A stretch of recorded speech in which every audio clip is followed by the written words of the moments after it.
Convidamos a compor a mesa a mediadora Jussara Coni, coordenadora da primeira Conferência Estadual de Saúde das Mulheres.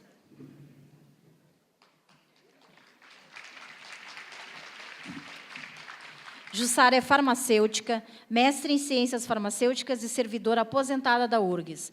Foi superintendente do Grupo Hospitalar Conceição de 2007 a 2010, teve 2 mandatos como vereadora de Porto Alegre e 4 mandatos como deputada estadual pelo Rio Grande do Sul. Milita na construção do SUS desde o movimento da reforma sanitária. Para falar sobre o papel do Estado no desenvolvimento socioeconômico e ambiental e seus reflexos na vida e na saúde das mulheres, convidamos a painelista Carmen Campos.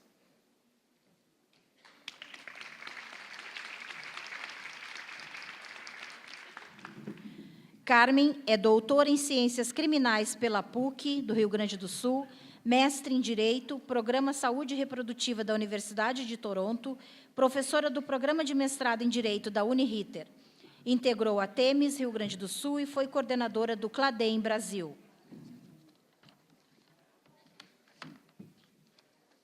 Para falar sobre participação social, convidamos o painelista Cláudio Agustin.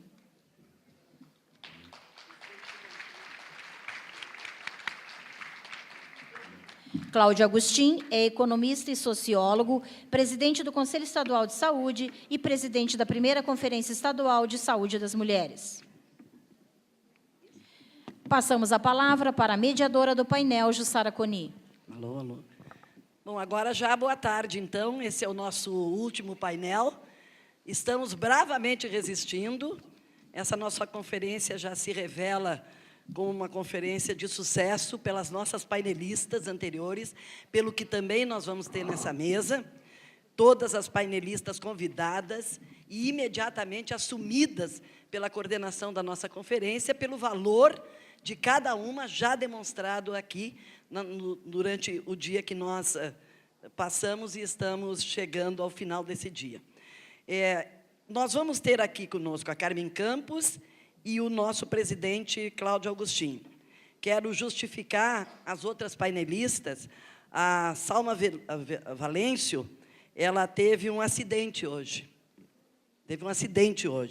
E a Camila não poderia vir e indicou uma companheira também de enorme valor, que é a Maria Letícia, do Conselho Municipal de Saúde de Porto Alegre, para substituí-la. No entanto, ela teve um acidente com a família hoje, um familiar.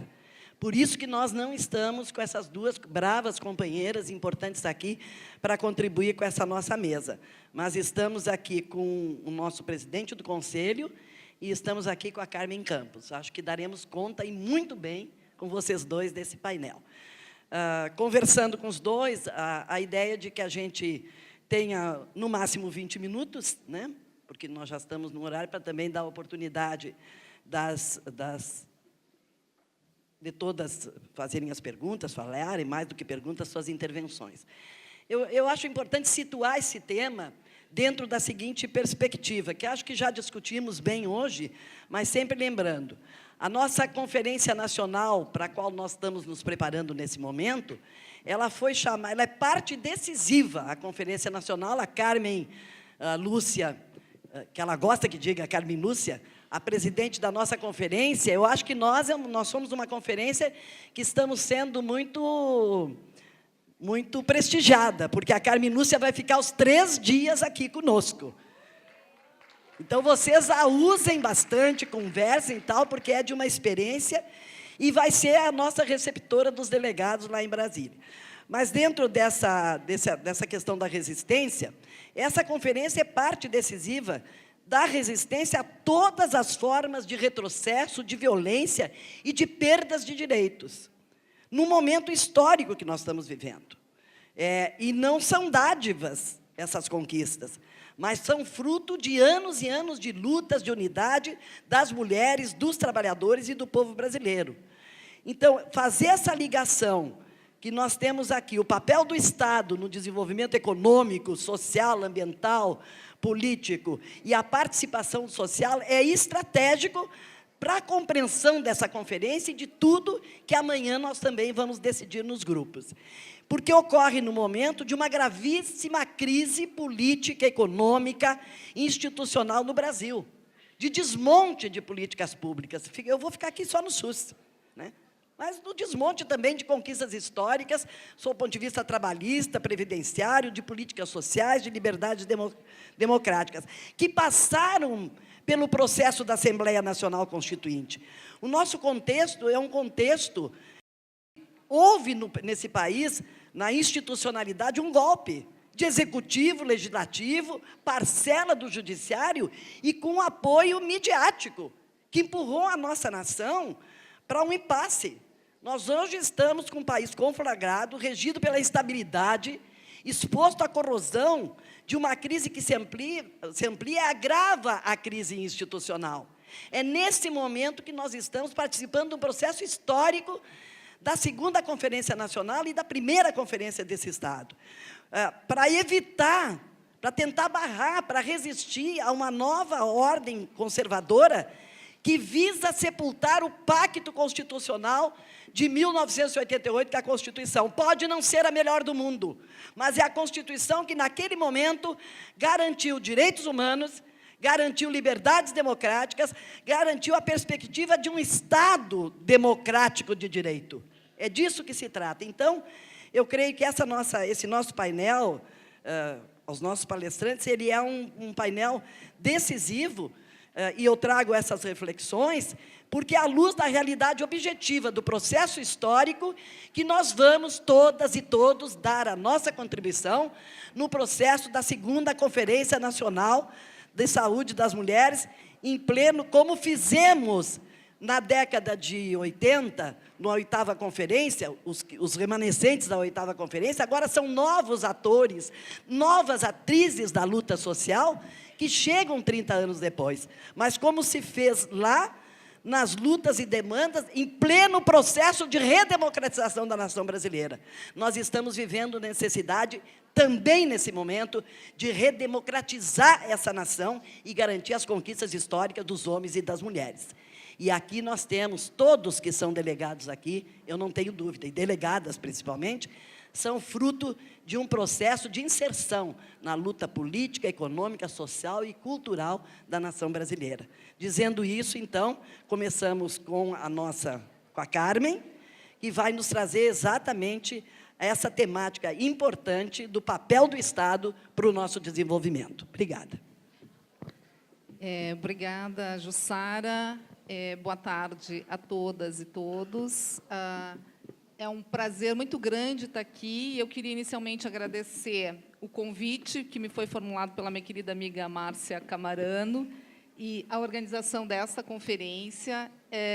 Estou muito feliz de estar aqui. Estou vendo que esse auditório está lotado, essa conferência já é um sucesso. Então, parabéns a todas as mulheres, a todas as pessoas envolvidas na construção dessa conferência. Queria cumprimentar a querida Jussara aqui, é um prazer imenso estar com ela aqui, uma lutadora aqui, né? E, bom, a gente não precisa nem dizer quem é a Jussara, né? A trajetória de vida e de luta dela é uma coisa fantástica, assim, né? Então, eu tenho profunda admiração pela Jussara, né? Estou muito feliz de estar aqui, Cláudio. Que bom que você está aqui também para falar sobre o controle social. Bom, eu vou levantar aqui um pouquinho, né? Bom, o tema para qual eu fui convidada a refletir um pouco com vocês é sobre o papel do Estado no desenvolvimento econômico e ambiental e seus reflexos na saúde das mulheres. Acho que esse é um tema super importante e eu tenho pensado muito sobre isso, né? E me preocupado com essa temática do Estado, da cidadania nos últimos tempos. E eu estou muito convencida de que não é possível a gente pensar saúde ou direito das mulheres, incluindo, né, o direito à saúde em sua concepção mais ampla, sem pensar no modelo de desenvolvimento econômico e ambiental que a gente quer para o país. E isso é mais relevante ainda nesse momento político que a gente está vivendo, onde um governante legítimo ocupa a presidência da República e está sendo acusado de corrupção. E estamos assistindo, nesse momento, né, vergonhosamente, ministros do Supremo Tribunal Federal, do Supremo Tribunal Eleitoral, liderados pelo Gilmar Mendes, tentando salvar, de qualquer maneira, o governo Temer. Então, assim, não há nenhuma possibilidade, né, desse governo com uma agenda neoliberal, e a gente vai ver por que eu estou falando isso, né, de liderar esse país. E por que o modelo de desenvolvimento de um país é importante para a saúde? Porque o modelo de desenvolvimento econômico, social, econômico e ambiental pode estar voltado para as pessoas, ou seja, preocupar-se com a população ou preocupar-se com mercados. PIB, exportação, bolsa de valores, etc., coisas que a gente ouve diariamente da mídia, como se o mercado fosse uma coisa autônoma. Assim, um modelo de desenvolvimento se refere à priorização de políticas, de orçamentos, de gastos. Ou seja, como, com que, quando, por que um governo quer gastar. Se quer gastar com saúde, por exemplo, prevenção, bem-estar, saneamento, etc. Por isso, trata-se, sim, de discutir o modelo de desenvolvimento do nosso país e suas implicações concretas na saúde das mulheres. E aí, como é que eu vou discutir o modelo de desenvolvimento? Aí eu fui buscar uma proposta, que é a proposta do atual governo sobre o modelo de desenvolvimento para esse país. E esse modelo de desenvolvimento está estruturado em um documento que chama Uma Ponte para o Futuro, que é o documento que o PMDB e seus aliados estão tentando implantar nesse país. Então, é com base nesse documento, que chama Uma Ponte para o Futuro, e está disponível na internet, quem quiser buscar, é só lá ver, é só baixar o programa, que eu vou discutir, então, conversar um pouco com vocês o que é um modelo de desenvolvimento que esse documento propõe para o país. Bom, esse documento, Uma Ponte para o Futuro, inicia dizendo que ele está preocupado com a economia do país, né, com a capacidade do Estado. E esse é todo o discurso que a gente ouve o ministro Meirelles falando diariamente, né, em executar políticas sociais que combatam a pobreza e criem oportunidades para todos. Só que o que a gente vai ver é que as propostas desse documento, elas constroem exatamente o oposto desse discurso. Então, esse modelo, ele não vai... Como é que é isso aqui? Ah, tá. Não vai nos levar para um futuro, né? O futuro que esse documento nos propõe, certamente, é um futuro muito sombrio. Esse programa, chamado Uma Ponte para o Futuro, está estruturado em vários eixos ou vários princípios. O primeiro princípio que ele está estruturado é o ajuste fiscal. E o que diz? Bom, o ajuste fiscal que se baseia, e está escrito no documento, em uma concepção de Estado funcional. Não importa, isso está dito do documento, não importa o tamanho. E, para ser funcional, ele deve distribuir incentivos corretos para a iniciativa privada e administrar, de modo racional e equilibrado, os conflitos distributivos que proliferam no interior de qualquer sociedade. O que são esses conflitos distributivos? São conflitos distributivos, se a gente pensar na Nancy Fraser, distribuição da riqueza e distribuição de justiça. Né? Justiça, distribuição de riqueza e justiça social. Então, é por isso, se a gente pensar que o que esse documento está dizendo, é por isso que esse governo ele distribui enormes incentivos à iniciativa privada, incentivos, né, através de desoneração de impostos, de não taxação de grandes fortunas e, por outro lado, arrocha salários e quer diminuir direito de trabalhadoras e trabalhadores. Por isso que esse governo né, essa proposta de Estado, essa proposta de desenvolvimento de Estado, né, não se preocupa com a sonegação fiscal. Não se preocupa, né? Por que há tantas isenções para empresários? Vocês já chegaram a se perguntar isso? Quanto de isenção de impostos há para empresários? Não é livre mercado? Se não é livre mercado, não é isso que os empresários defendem, a lei de mercado, o livre mercado? Quem que se beneficia, então, das isenções do Estado? São os trabalhadores, as trabalhadoras, ou são os próprios empresários? Sem falar nos juros e lucros astronômicos das instituições financeiras. Isso conforma um modelo de desenvolvimento socioeconômico. Um outro eixo desse programa para o futuro, uma ponte para o futuro, é o orçamento. Esse outro eixo, que obviamente está conectado ao primeiro, é uma proposta de reforma do orçamento que vincula constitucionalmente os gastos de saúde e educação. A proposta do governo é desvincular os gastos de saúde e educação, que hoje são constitucionalmente previstos. Com isso, o Estado brasileiro poderá deixar de investir na educação o previsto constitucionalmente, que é, no mínimo, 15%.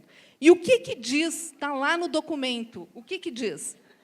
É necessário, em primeiro lugar, acabar com as vinculações constitucionais estabelecidas, como no caso da saúde e da educação, em razão do receio do que o Executivo pudesse contingenciar ou mesmo cortar esses gastos em caso de necessidade, porque, no Brasil, o orçamento não é impositivo e o Poder Executivo pode ou não executar a despesa orçada. A gente sabe que o orçamento, como eu falei inicialmente, o orçamento da saúde é constitucional.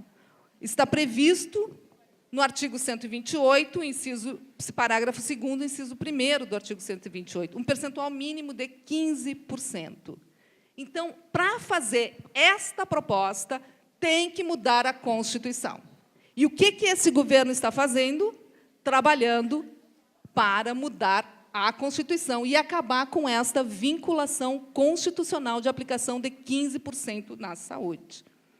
A saúde já é um caos nesse país, vocês imaginem sem essa vinculação. Sem falar da proposta de congelamento por 20 anos, né, que essa proposta de ajuste fiscal do governo tem em mente. Um outro aspecto da desvinculação... Um outro aspecto do orçamento desvinculado diz respeito aos salários.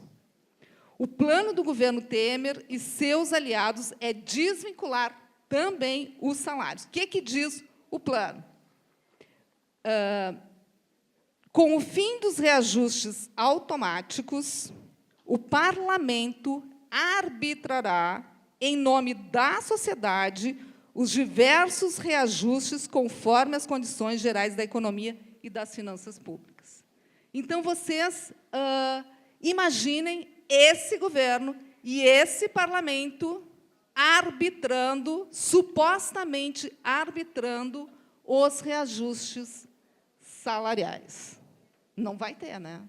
Não vai ter, porque as finanças estão sempre em crise. Outro elemento para o novo orçamento, então, o governo está propondo um novo orçamento, e ele está chamando isso mesmo de novo orçamento, que tem por objetivo o fim de todas as indexações, seja dos salários, benefícios previdenciários e tudo mais. A cada ano, diz o documento, o Congresso, na votação do orçamento, decidirá, em conjunto com o Executivo, os reajustes que serão concedidos. Isso está lá no documento Ponte para o Futuro, e é isso que a gente está vendo. Todo o esforço do governo em aprovar as reformas faz parte dessa lógica de aprovar a desvinculação orçamentária dos 15% constitucionalmente previstos e dos reajustes salariais também previstos. E aí eles estão chamando isso defendendo uma ideia que chama a ideia do orçamento com base zero. O que é um orçamento com base zero? Significa dizer que, a cada ano, está lá no documento, todos os programas estatais serão avaliados por um comitê independente, super independente, que poderá sugerir a continuação ou o fim do programa, de acordo com os custos e benefícios. Imaginem o programa Bolsa Família. Só para citar um comitê independente vai dizer, olha, o Bolsa Família está custando muito caro, a gente não tem dinheiro para isso. Então, vamos revisar o Bolsa Família. Mas essas reformas do orçamento, então, a gente já viu a reforma da saúde, a reforma do orçamento, e a reforma, um outro eixo central desse programa, uma ponte para o futuro, é a Previdência. Não é à toa que a gente está vendo um esforço governamental para aprovar a reforma da Previdência. Está lá no plano do PMDB, que é a reforma, então, como eu falei. O governo está dizendo o seguinte, a gente está vivendo mais. Por isso, a Previdência não dá conta. No entanto, há vários outros estudos mostrando que o problema da Previdência não está aí, que a Previdência em si ela não é deficitária. O que aconteceu com a Previdência é, segundo esses especialistas, um deslocamento dos recursos da Previdência para outras áreas que nunca mais foram repostos. Né? E aí diz o governo que os benefícios previdenciários dependem das finanças públicas e, olha só, e não devem ter ganhos reais atrelados ao crescimento do PIB, apenas à proteção do seu poder de compra. Quem é que diz qual é o poder de compra? O governo. Então, vocês imaginem, isso é que esse programa propõe. Né? Isso está vinculado a uma outra coisa, a entrega dos planos, na verdade, da Previdência para instituições privadas. Então, a nossa saúde vai estar vinculada não mais ao SUS, né? Mas nós vamos ter que contratar previdências privadas. E isso é muito lucrativo. Então, toda essa desoneração, toda essa reforma da Previdência tem isso por trás. Né? Quem é que vai enriquecer? Então, eu fortaleço o setor privado e enfraqueço o setor público. Uma outra questão importante é que o governo está dizendo, né, e isso está lá no plano, e vejam se não é isso que está acontecendo. Para cumprir esses princípios, será necessário um grande esforço legislativo, porque as leis existentes, ou seja, a Constituição e a legislação trabalhista, são, em grande parte, incompatíveis com... Claro que são incompatíveis, totalmente incompatível com esse plano. Vamos precisar aprovar leis e emendas constitucionais. E essas reformas legislativas são o primeiro passo da jornada e precisam ser feitas rapidamente. O governo não quer aprovar toque de caixa essas reformas. Por quê? Porque aí eu não discuto. Eu não discuto, né? E, se eu discutir, toda essa tese do governo vai por água abaixo, porque tem muita gente com estudos mostrando exatamente o contrário. Então, é isso que está acontecendo nesse país. Né? Nós estamos... O governo quer aprovar a toque de caixa todas essas reformas. E faltam 5 minutos, eu vou apressar. Eu queria só falar, e agora a gente também vai falar sobre ambiente. Eu queria, rapidamente, vou pular aqui um pouco, falar também do impacto, porque o papel do Estado também tem a ver com o desenvolvimento socioeconômico, também é o desenvolvimento ambiental. E a gente está vendo, né, que agro é pop, não é? Agronegócio virou pop. Hoje está lá na propaganda da Globo, agro é pop, agro é tech, agro é não sei o quê. Agro é a salvação da lavoura, né? Agro, exatamente, né? Então, o que o governo está dizendo? E aí isso também está no plano. O agronegócio, olha a proposta do governo, que andou até agora por suas próprias pernas, o que também não é verdade, cada vez mais dependerá de acordos com o Estado para expandir a presença nos mercados do mundo. E diz o documento, a globalização é o destino das economias que pretendem crescer. Globalização para quem, cara pálida? Globalização do quê? Né? E o que é esse agronegócio? Né? A gente sabe que o agronegócio é responsável pelo desmatamento, pelas mortes no campo, pelo fim ou pela diminuição das reservas ambientais, pela redução das terras indígenas, pela redução das terras quilombolas, pelo veneno na nossa mesa. Né? Esse é o agronegócio. E ele não é responsável pelo sustento, não é responsável pela nossa alimentação, pelo sustento alimentar, porque 70% do que é colocado nas nossas mesas é produzido pela pequena agricultura familiar. Não é pelo agronegócio. Não é pelo agronegócio. Então, essa política, ela tem um público, ela tem uma direção muito clara, muito forte, que não é o bem-estar da população, é a manutenção, né, de uma política que tem beneficiado, historicamente,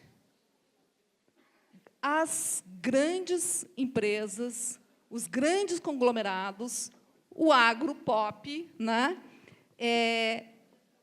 Então, E aí, já terminando, o governo diz o seguinte, e por isso que ele apoia, por isso que está lá o Meirelles, né? Um cara que veio do sistema financeiro é o ministro principal desse governo. Então, em que esse governo está apostando? Que modelo de desenvolvimento de Estado é esse? É um modelo que aposta na iniciativa privada, na livre competição e na busca de mercados externos, e que vai realizar reformas. Isso tem a ver o quê com a saúde? Nada. Tudo a ver, né? Porque, se eu não tenho recursos, eu vou melhorar a saúde como? Vou pagar a Previdência como? Por isso que eu tenho que fazer reforma da Previdência. Por isso que eu tenho que flexibilizar a legislação do trabalho. Por quê?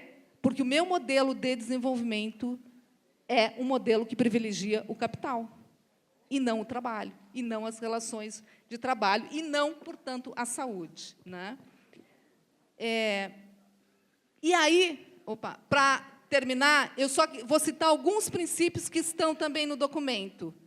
Na área trabalhista, permitir que convenções coletivas prevaleçam sobre normas legais. Se eu tenho um sindicato forte, isso é bom. Mas, se eu tenho um sindicato, né, menor, um sindicato com pouca força, já era. Né? Que eu vou fazer? Como é que eu vou negociar? Né? Promover, olha só, racionalização de procedimentos, com ênfase em licenciamentos ambientais, que podem ser efetivos sem ser necessariamente complexos e demorados. Eu posso liberar uma usina hidroelétrica rapidamente, sem fazer impacto sobre as populações ribeirinhas, sobre a população indígena que vive na volta, sobre as mulheres que são levadas para a prostituição. Então, eu faço rapidamente uma liberação ambiental. Isso impacta ou não impacta a saúde? Impacta a vida toda, não só a saúde, a vida toda de comunidades. Né? Então, isso está lá no documento. E, para terminar, então, eu queria dizer que esse projeto de Estado, esse projeto socioeconômico e ambiental desse governo, e dizer que aqui no Estado não é diferente, né?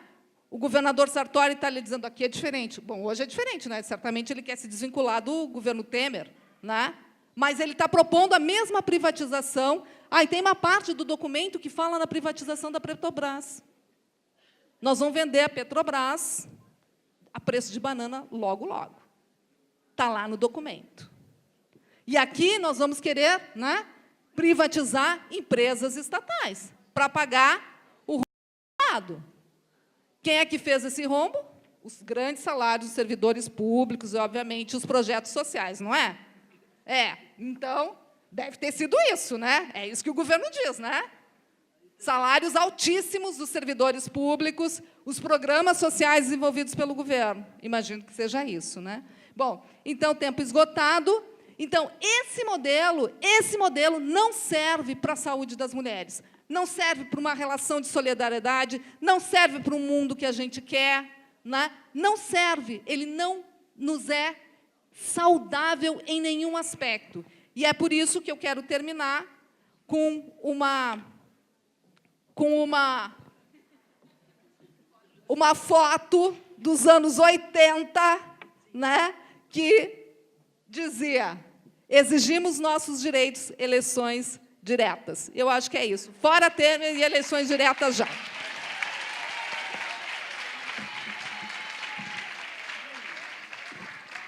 Muito obrigada, Carmen.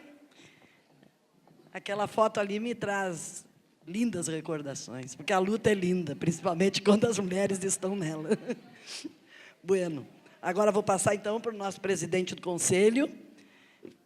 Um homem na mesa, né? Fizemos aqui uma relação também, que eu, antes de passar para o Cláudio, quero dizer viu, Carmen Lúcia?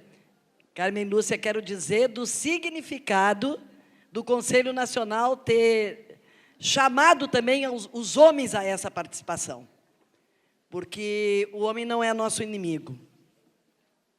O que nos divide são classes, e o que nos divide dentro desse processo é uma sociedade machista, paternalista e fundamentalista. E quanto mais os homens estiverem conosco, como estão alguns agora, para ver o significado da nossa luta, nós vamos nos emancipando e eles também vão se emancipando. Assim, nós emanciparemos toda a sociedade.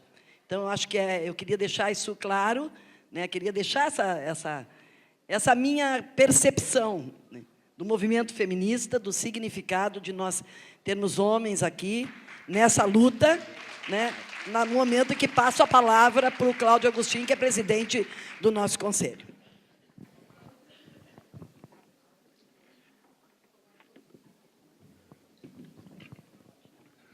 Boa tarde a todas e todos.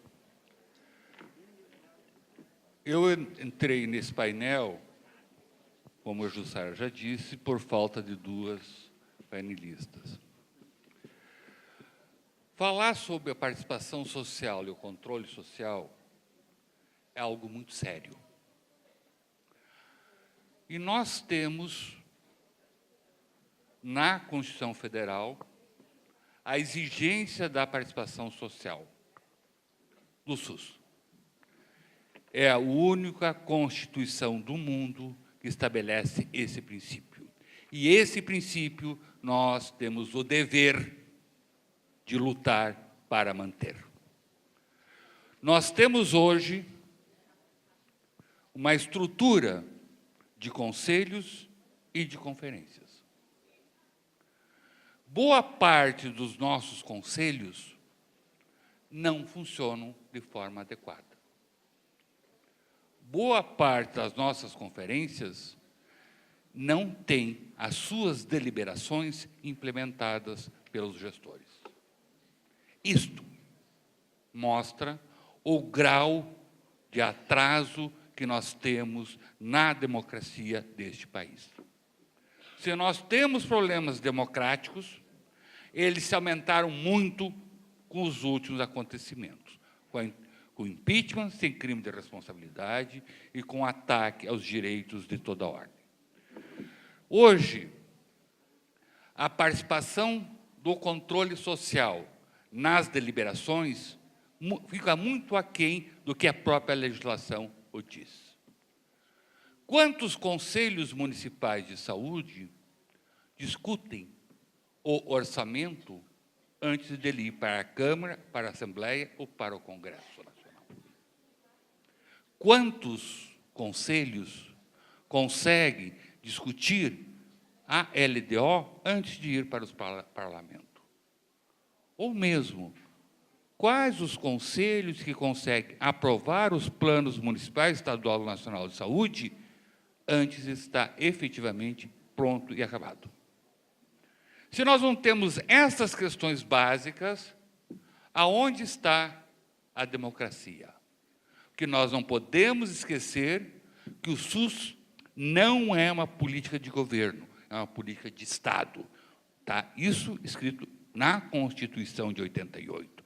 Foi o fruto da luta do movimento da reforma sanitária, que teve seu ponto-alto ao 8º Congresso. Então, nós estamos vivendo momentos em que a participação popular nos destinos da nação, dos estados e dos municípios está sendo questionada pela força policial. Nós tivemos, aqui no Rio Grande do Sul, em dezembro do ano passado, o Parlamento Gaúcho estava cercado pela polícia de choque da Brigada Militar. Por que estava fazendo isso? Porque o governador do estado queria extinguir fundações, inclusive a da FE, que faz pesquisa, que há pouco assistimos, fechar a TV educativa, a rádio, a cultura, a FEPAM, a FEPAM não, a FZB, a Zoobotânica, entre outros. A FEPS fechou, mas aí é um pouco diferente, porque é pública e, portanto, fica as suas funções na administração direta. Essas questões, elas não são menores. Elas dão o rumo dos destinos do país. Nós queremos uma saúde pública de qualidade para todos. O quanto nós conseguimos influenciar e exigir que os 15% que o município tem que colocar vá para a atenção básica. 2/3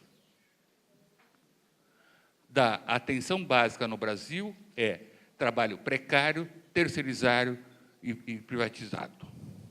Isso faz com que a atenção básica não cumpra a função de prevenção, evitar o adoecimento. E nós gastamos recursos enormes na doença. Se nós queremos discutir saúde, nós temos que discutir prevenção, porque senão nós vamos discutir a doença. E muitas vezes, boa parte dos planos de saúde não são planos de saúde. Eu chamo que são planos de doença, porque simplesmente se preocupa com a assistência após o adoecimento. E muitas vezes, para não gastar os recursos que tem, deixa que a alta complexidade resolva o problema. Ou seja, para chegar lá, poderia ter sido evitado muito antes e com menos recursos humanos de dor e sacrifício. Essas questões são colocadas. Nós conseguimos, no Brasil, construir o maior sistema público de saúde do mundo. O SUS é patrimônio imaterial da humanidade. Mas nós corremos o risco de perder. Existem os planos populares de saúde sendo implementados por aí. Nós assistimos à necessidade de fazer uma luta em defesa do SUS. E essa luta só haverá se nós conseguirmos que o conjunto da sociedade brasileira diga: nós queremos o SUS, sim. E isso cabe à tarefa de cada um de nós aqui. Ou nós conseguimos convencer a sociedade da necessidade de ter uma saúde pública e de qualidade para todos e todas, ou nós vamos perder. Margaret Thatcher, a principal, iniciou o neoliberalismo no mundo. Destruiu boa parte do aparelho de Estado inglês. Não conseguiu destruir o sistema de saúde de lá, porque o povo disse, isso é nosso, não, ninguém bota a mão. Nós temos o dever de trabalhar nesta linha. E, para isso, nós vamos ter que ter muito trabalho entre nós, muita participação, muita dedicação, muita formação política, muita formação e muita luta. O Conselho Estadual de Saúde está com 2 projetos, um junto com o Conselho Nacional de formação de conselheiros e de não conselheiros. Portanto, vai haver espaço para esse tipo de discussão. E nós queremos que vocês participem disso, de uma forma efetiva, para garantir o Sistema Único de Saúde. Nesse momento, nós estamos vivendo momentos muito difíceis nesse país. Esse momento exige muita dedicação e muita clareza. Os nossos direitos à saúde estão sendo questionados. Não com a revogação de que saúde é direito de todos e dever do Estado, mas com a emenda constitucional 95, que diz que não pode aumentar, tem que congelar o gasto de todo o gasto primário da União. A Rede Globo diz que isso é para acabar com a gastança. Se nós pegarmos o orçamento da União, em torno de 45% é para pagamento de juros e dívida. E eles querem transformar esses 45% em 50%, 60%, 70%. E o resto não precisa. Para quê? Para dar para os banqueiros. E essa discussão cabe a nós fazer. Cabe a nós discutirmos e encontrar alternativas. Nós estamos num momento de crise, e em qualquer crise dessa proporção, o que está se desorganiza, para logo em seguida se reorganizar sobre novas bases. A última crise dessa dimensão que nós tivemos no capitalismo foi na década de 20. Foram necessárias 2 guerras mundiais para sair da crise. E de lá saiu o Estado de Bem-Estar Social, que é a base do SUS. E hoje que querem destruir. Portanto, esse momento histórico vai definir um longo período na história posterior. Então, nós estamos sendo chamados a fazer essa luta, de defender os nossos direitos. O que está aí está podre. Precisa ser construído o novo, que ainda não nasceu. Mas nós temos o dever político de ser partícipe desse novo. E esse novo tem que ser algo que garanta a vida, a dignidade, a solidariedade, a atenção ao conjunto da sociedade que tem os seus direitos garantidos. Nós estamos vivendo um momento em que o ano passado, os 1% mais ricos do mundo têm tanto quanto os 99 restantes. No final do ano passado, os 8 mais ricos do mundo têm igual aos 50% do total. Portanto, o processo de concentração de renda exige a não participação da sociedade. Quando eu estou falando em participação do controle social, eu estou dizendo, cabe sim a nós, militantes do SUS, exigir e participar. Os espaços de conselho e conferência são espaços de interesses, muitas vezes, contraditórios. Esses interesses têm que ser resolvidos. Mesmo nós tendo 50% de usuários, não é a regra efetiva que acontece no dia a dia dos conselhos. Até que ponto as nossas entidades, os nossos movimentos, efetivamente participam com seus melhores quadros, com discussões, com mobilizações para fazer avançar os direitos à saúde. Muitas vezes se manda alguém para lá porque não tem o que fazer com ele na nossa entidade, então a gente manda lá para o conselho para cumprir, estar lá presente, assinar a lista de presença, etc, etc. A participação tem que ser efetiva. Nós só transformamos a realidade se a participação for ampla e consciente do que tem que ser feito. Os movimentos sociais, na década de 80, aliás, no final dos anos 70 e no início dos anos 80, derrubou a ditadura. Fizemos o processo constituinte.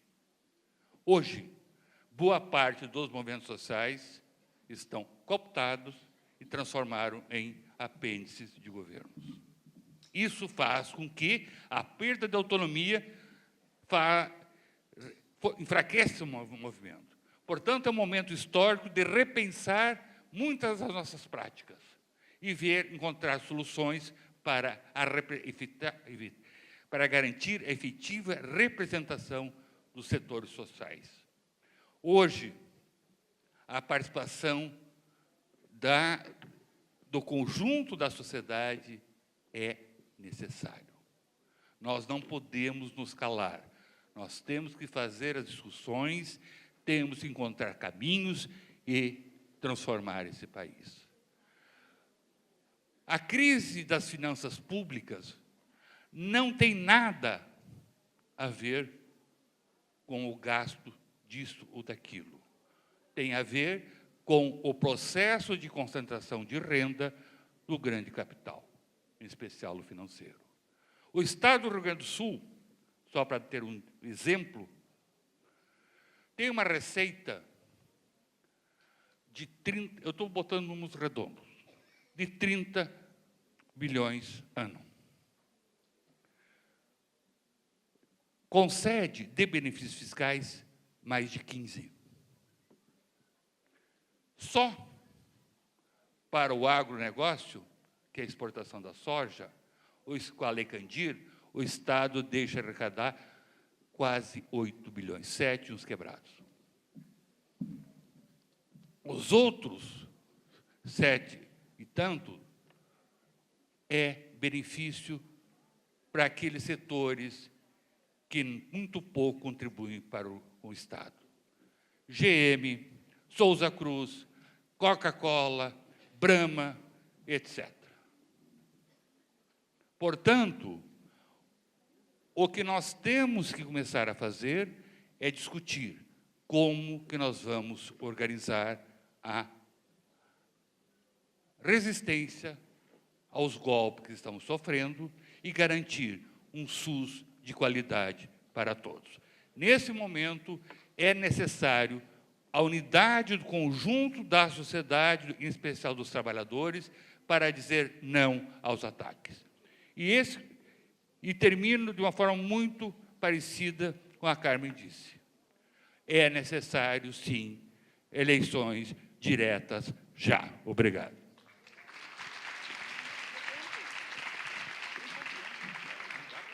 Terminou 5 minutos antes. Nós temos um inscrito, que é o companheiro José Severino Becker. Sim, pode. Pode descer aqui. Eu tenho um que enviou o crachá. Quem quiser se inscrever, pode descer aqui e entregar o crachá para nós. Eu estou chamando o José Severino Becker. Onde é que está o José Severino Becker? Aqui, boa tarde a todos. Ah, ele já está. Eu queria fazer uma colocação que entendo oportuna, colega presidente do Conselho Estadual. Sou presidente de um conselho municipal e tenho tido uma dificuldade que acredito que os demais conselhos por este estado afora também devem estar vivenciando. Os nossos conselhos regionais que representam os profissionais de saúde, no caso, médicos, enfermeiros, psicólogos, fisioterapeutas, enfim, sabemos que as leis municipais por esse estado, muitas delas prevêem, né, a participação destes profissionais, ou mesmo desses conselhos, nos nossos quadros. E estes conselhos até têm encontrado um problema muito sério, porque eles, na maioria deles, têm nos questionado: mandem os representantes que a gente homologa. E eu entendo que não é assim. Vocês também haverão de convir comigo que não é assim, porque é deles a responsabilidade ou mesmo o direito de indicar estes representantes. E eles estão se esquivando dessa responsabilidade. E muitas vezes até comprometendo o funcionamento dos conselhos municipais, porque as leis prevêem a participação deles e eles estão se esquivando de indicar os representantes. Gostaria a intervenção do Conselho Estadual com esses conselhos para resolver esse problema. Muito obrigado. Nós já fechamos o número de inscrições e depois, ao final, a mesa faz as considerações. A segunda é a Helena. Depois tem um crachá sem nome, que eu não sei de quem é. Foi mandado para a mesa. Achou o crachá sem nome? Põe o nomezinho dela, que é a segunda, depois a Sharon e depois o Carlos. Com a palavra, então, agora a Helena. Boa tarde. Farmacêutica. Eu sou do Sindicato dos Farmacêuticos. Eu estou achando muito boa a conferência. E essa palestra agora de tarde e a outra que teve de manhã, que a Miriam falou do empoderamento, acho que foi a Miriam que falou do empoderamento, e hoje daí chamaram a atenção do momento político que a gente está vivendo.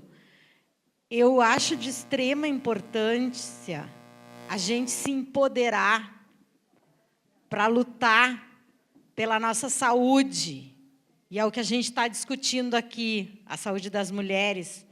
Mas, assim, no momento atual, a gente tem que lutar pela saúde. E a saúde é a coisa mais importante que a gente tem na vida. E a gente tem tem poucas pessoas que dão a verdadeira importância para isso, porque saúde é o nosso bem-estar físico, moral, psíquico, social, e isso envolve toda a nossa vida. A gente muitas vezes está pensando na saúde do alheio e esquece a da gente. E uma coisa que a gente precisa para ter saúde é ter pensamento político, ter a noção do que a gente tem que fazer. E hoje a gente está precisando disso. No início da semana eu fui a Brasília, ouvi o que os senadores estavam falando sobre a reforma trabalhista.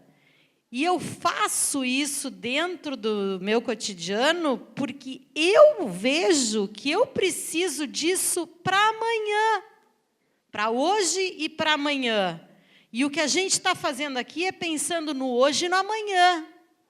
E a gente tem que ter essa consciência, por exemplo, do que tem as meninas que falam bastante e que são, eu gosto disso, porque elas estão lutando pela delas, as deficientes físicas, porque elas estão ali batalhando.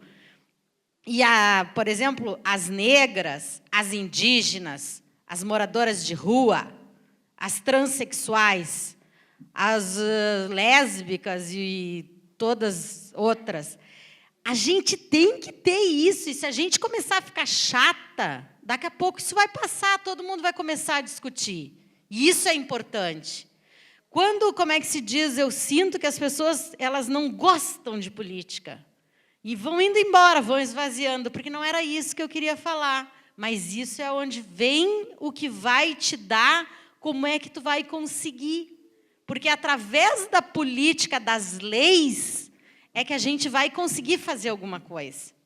Então, a gente tem que se desacomodar e realmente saber que a gente é o ator, o grande ator, para fazer a saúde das mulheres, para todo esse Brasil funcionar. E por isso que a gente está aqui. Por isso que eu quis falar, porque eu acho que a gente tem que se desacomodar. E eu estou gostando muito daqui. Ai, que bom. Essa conferência é a Varna, que agora tem nome, né, Varna?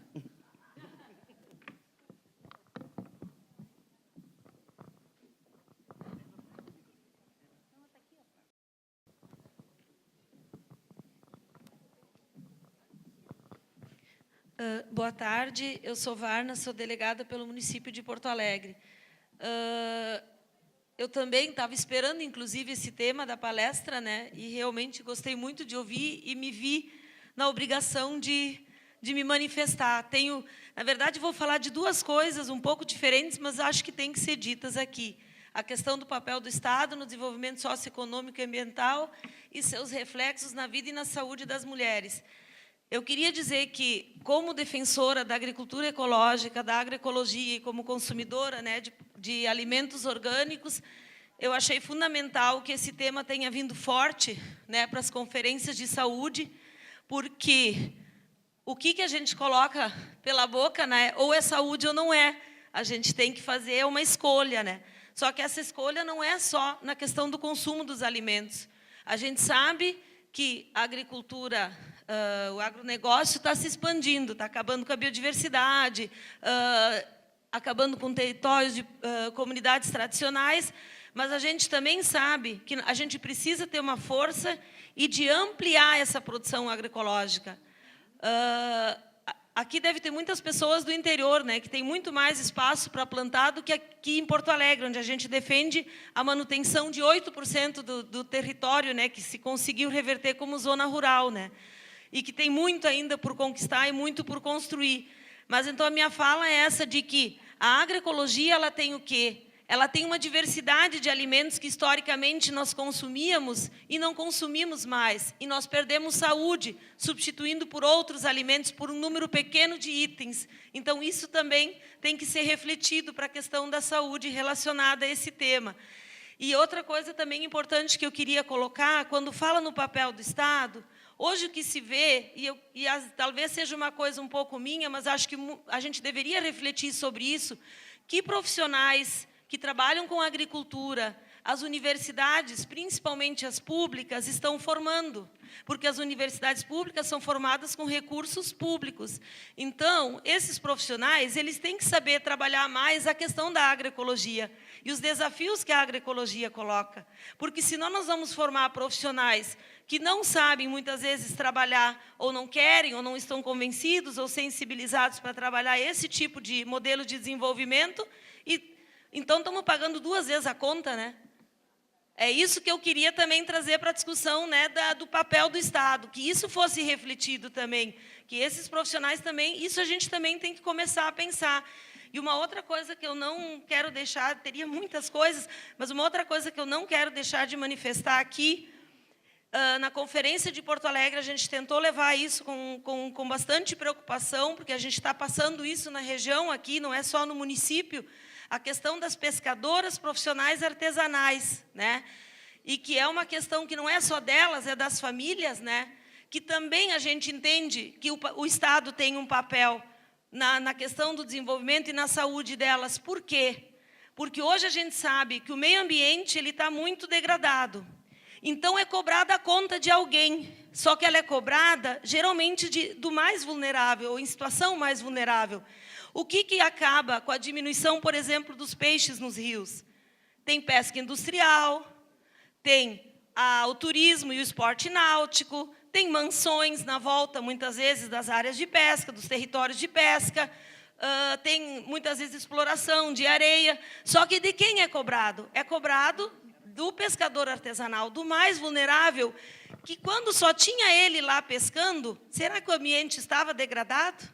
Será que o peixe estava acabando? E aí e aí tem mais um agravante, aí proibiram uma espécie fundamental para os nossos pescadores, que não foram sequer ouvidos os pescadores. E, infelizmente, a pesquisa foi feita de forma equivocada e não participativa, e os pescadores estão pagando a conta. Por quê? Porque não conseguem reverter, porque existe uma ideia de que a lei ambiental é superior a uma lei de comunidade tradicional. Não existe esse diálogo. A lei ambiental se estabeleceu aqui nesse país de que ela é superior a tudo. E, muitas vezes, ela também pode estar equivocada. E não se pode penalizar quem não fez esse estrago. É isso que eu queria deixar manifestado aqui.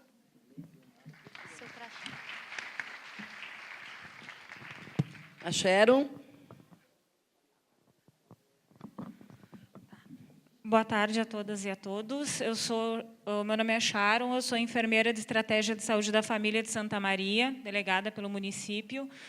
E eu quis me manifestar porque a gente está passando lá em Santa Maria por um processo de implantação dos conselhos locais de saúde, que em alguns municípios se chamam conselhos gestores, que são os conselhos dentro da unidade, né, com a participação dos usuários, e tem sido uma participação bem rica. A nossa unidade foi a primeira que implantou. Inclusive, as duas trabalhadoras que vieram hoje representando o município são oriundas desse conselho. E aí a gente estava conversando ali na nossa delegação e observando a riqueza dos debates que houveram aqui, mas também a gente se encantou com a riqueza dos depoimentos das mulheres que estavam na plateia. Então, eu gostaria de propor que, assim como nós, quando a gente voltar para os nossos municípios, para as próximas conferências, que os painéis também tenham paridade, que também tenham os doutores, os pesquisadores, porque nós precisamos dos conceitos, nós precisamos dos indicadores. A gente não propõe intervenção nem política pública com base em achismos, nós precisamos dessas informações e desses dados, mas para a gente, o dado nos diz o que é necessário, mas como fazer são essas pessoas que vão nos dizer, porque são elas que vivem isso. Então, eu gostaria que fosse compartilhada a discussão, que viesse alguém para falar sobre a questão da mulher negra e que tivesse alguém do movimento negro, as mulheres trans, as mulheres com deficiência, porque a gente não sabe dessas coisas. Nós, trabalhadores, não fomos formados para isso e precisamos desses espaços para aprender, para poder atender melhor essas pessoas. Então, isso é uma proposta que eu trago para que possa ficar para os próximos eventos. Absorvida, viu, Sharon? Absorvida aqui pela mesa, em nome da conferência, também com o aval do Conselho, para que nós, na nossa avaliação da conferência, nós possamos já dar essa dinâmica que tu trazes mesmo, porque aí está a verdadeira formação. Talvez Paulo Freire nos ajude, ensinando, aprendendo e aprendendo, ensinando. Obrigada. O Carlos é o último inscrito. Eu sou Carlos, sou estudante de serviço social, e a temática do controle social para o serviço social ela é muito importante, e a gente traz muito isso, né, na nossa formação, ao menos na universidade onde eu estudo. Então, eu queria trazer aqui um pouco os questionamentos que a gente tem, que a gente acaba pautando muito em sala de aula atualmente, né? E aí, na realidade, quando a gente vai trabalhar, seja na assistência, seja na saúde, seja em qualquer política, a gente acaba se deparando com uma realidade em que os usuários, muitas vezes, não são preparados para essas conferências, né? Então, às vezes, a gente tem, principalmente aqui, provavelmente, quem está aqui são pessoas que já têm uma formação, são pessoas que já estão atuando em movimentos sociais e que conseguiram, a partir das suas lutas, chegar até aqui. Mas a importância da gente poder capacitar esses usuários que estão ali, principalmente a nível de município, que estão participando das conferências e dos conselhos, né, muitas vezes a gente fala de uma forma academicista, a gente traz dados, mas, às vezes, para esses usuários fica difícil entender, porque eles não estão na academia, eles não são trabalhadores, né, que já estão... eles têm a realidade de vivência, mas eles não têm essa realidade que a gente tem. Né? Então, é importante a gente poder ter essa compreensão, da gente conseguir elucidar esses processos. Então, a gente precisa capacitar eles para que eles possam participar dessas conferências. Né? Então, não é simplesmente jogar aquele usuário ali para ficar um usuário fantasma, porque daí vai ter a paridade. Né? O que acaba muitas vezes ocorrendo em muitos municípios. Essa paridade acaba se dando por pessoas que não estão capacitadas para trabalhar, para estar pautando algumas questões que são importantes e que vão, né, vão dirigir as políticas e vão ser diretrizes, né, das políticas. Então, o quanto é importante essa questão do controle social para que a gente tenha cada vez mais uma sociedade que seja uma sociedade que realmente tenha um controle social, que seja o controle da população a partir sobre as políticas, e não das políticas sobre a população. Né? Então, da gente inverter essa lógica, da gente ter leis que governam as pessoas, mas que as pessoas também possam ter o controle, e que essa é a ideia do controle social. Né? Que as pessoas possam controlar as políticas, as finanças e os recursos públicos. Eu acho que esse era um ponto assim, que eu queria colocar, dessa necessidade de formação dos usuários nas conferências. Acho que era isso. Obrigada, Carlos. Não temos, então, mais inscrições. E agora os nossos painelistas vão fazer as suas considerações finais. Por onde? Pode ser? Bom, então, eu queria agradecer e dizer o seguinte, olha, eu milito no movimento feminista já há algum tempo. E, às vezes, eu ficava me perguntando assim, por que a gente não avançou? Óbvio que a gente avançou muito, mas por que algumas questões a gente ainda não conseguiu mudar, né? Não conseguiu avançar? E agora eu estou me dando conta, já há algum tempo eu tenho me dado conta, que se a gente não intervir, se a gente não pensar que país a gente quer, que modelo de país a gente quer, que modelo de democracia a gente quer, as nossas reivindicações específicas elas vão ficar sempre avançando, mas com possibilidades de recuos muito grandes, que é o que a gente está vendo hoje. Então, assim, essa ideia de discutir o Estado, o que está em jogo com esse projeto? É isso, o que está em jogo? Está em jogo um modelo de Estado e um modelo de democracia. É isso que está em jogo. E, portanto, todas as nossas conquistas, elas podem ser, entendeu? Num determinado, toda a luta pela saúde, toda a luta né, pelos direitos das mulheres no campo da saúde, quer dizer, isso tudo está em jogo. Ou a gente se responsabiliza por isso, ou a gente corre sérios riscos, e eu acho que é isso que a gente está vivenciando hoje. A gente está correndo muito risco de ter um retrocesso imenso no campo econômico e no campo político. Né? Então, eu acho que essa conferência está discutindo todos esses aspectos, e eu queria parabenizar, né, todas vocês e todos vocês e a organização dessa conferência, e esperar que daqui a gente saia cada vez mais mobilizada na luta pelos nossos direitos. Muito obrigada. Depois que o Agostinho fizer as suas considerações, eu quero perguntar se a Cristiane Oliveira está aqui. Não, não está? Tá, obrigada.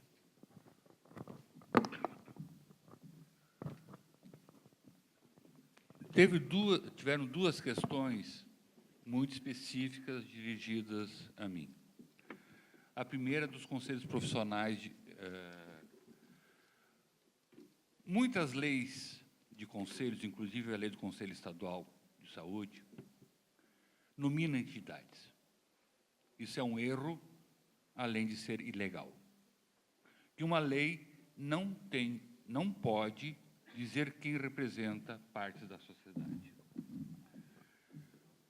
Mas existe isso, e aí, se está nominado, tem que mudar a lei, na minha avaliação. É que nós estamos brigando há muitos anos no Conselho Estadual para mudar essa lei e tirar a nominata de entidades ou órgãos.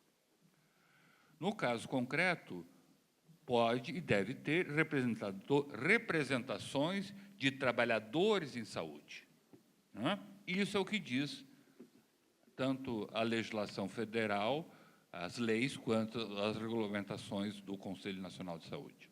Então, a sugestão que eu faço é que seja corrigido a lei, embora muitas vezes é difícil fazê-lo. A questão da preparação dos usuários para o controle social, eu pergunto, nós, enquanto cidadãos, estamos preparados para a democracia? Estamos preparados para participar da política? Até que ponto muitos de nós não delegou para governos fazer e nós ficamos esperando? Então, é um processo, como eu vivi na ditadura, eu lutei para derrubar a ditadura, nós fazíamos enfrentamentos. E isso veio até a Constituição de 88. Depois, o Brasil elegeu Fernando Collor de Mello. E nós começamos, entrou o neoliberalismo no Brasil, houve um processo, logo em seguida, de fragmentação das relações de trabalho e de fragmentação dos movimentos sociais. E um enfraquecimento dos movimentos sociais. Isso fez com que a organização da sociedade civil tivesse um retrocesso em relação ao que nós tínhamos no período anterior. E esse processo nós temos que recuperar. Isso se faz com democracia, isso se faz com participação, isso se faz as pessoas se preparando para participar não só do Conselho, da conferência, mas no dia a dia da democracia do país. É um processo que nós temos que recuperar. A formação, que eu falei já antes, faz parte desse processo. Uma conferência como essa é uma experiência riquíssima de formação. E, portanto, fazer participar da conferência é algo importante. Mesclar experiências e a mesa, né? Amanhã, nós vamos passar o dia em grupos de trabalho. Nesses grupos de trabalho, muita discussão vai aparecer e vai rolar. Portanto, não é somente hoje que é a conferência. Nós temos hoje, que tem uma visão de tentar dar uma situada em todo o mundo, homogeneizar uma série de informações, para amanhã aprofundar e discutir e repassar as experiências. E, no final, na plenária final, fazer as discussões deliberativas para concluir com a conferência. A minha avaliação é que essa conferência é um sucesso, né? Mas eu não posso deixar de encerrar a minha fala em dizer o seguinte. A Carmen falou da ponte para o futuro. Eu chamo da ponte para o inferno. E mais, pessoal. Nós temos que ter clareza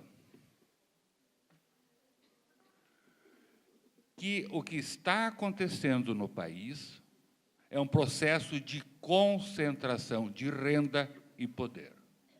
Se nós queremos sair da crise, não será com ajuste fiscal.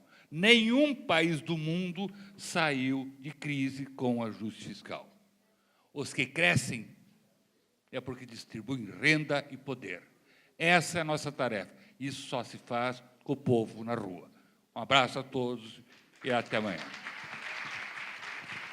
Bom, encerrando, então, esse nosso painel, 3 questões aqui. Uma delas, talvez inspirada pelo Carlos, que deu uma sintetizada aqui, do significado desse painel nessa relação do controle social e nesse debate de ideias sobre o momento que nós estamos vivendo, ou seja, o papel do Estado e o controle social.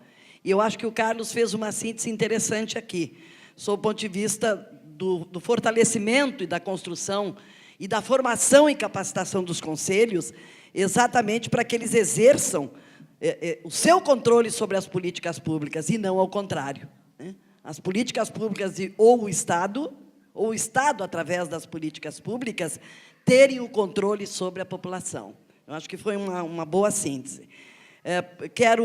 Me permitam a Carmen Oliveira e a Gislaine, as outras duas coordenadoras, como esse é o último painel do dia, dizer, em meu nome e o nome das duas, agradecer a todos vocês que estiveram aqui até agora e a todo esse processo desse primeiro dia que nós vivenciamos, que é o aporte dessas discussões para a grandiosidade, né, e, além da grandiosidade, o significado dessa conferência e a sua contribuição para a segunda Conferência Nacional, Carmen Lúcia. E, por fim, lembrar a todos nós que temos que estar amanhã, por favor, não depois das 8h30, se possível, um pouquinho antes, 8h30, no Júlio de Castilhos, das 8h30 às 12h, os grupos de trabalho, depois interrompemos para o almoço, das 13h30 às 15h, nós continuaremos nosso trabalho, e das 15h30 às 16h30, lá mesmo, no Julinho, nós temos, então, o processo da eleição dos nossos delegados, para serem homologados na nossa plenária final. Um bom descanso a todos, principalmente todas e todos são menos, aqui, pelo menos, né? Não, e na maioria também nós somos a maioria, né? As mulheres. Então, um bom descanso a todas, e principalmente aquelas que viajaram quilômetros e quilômetros de distância para estarem aqui hoje. Muito obrigado, um bom descanso, boa noite, até amanhã cedinho, no Julinho.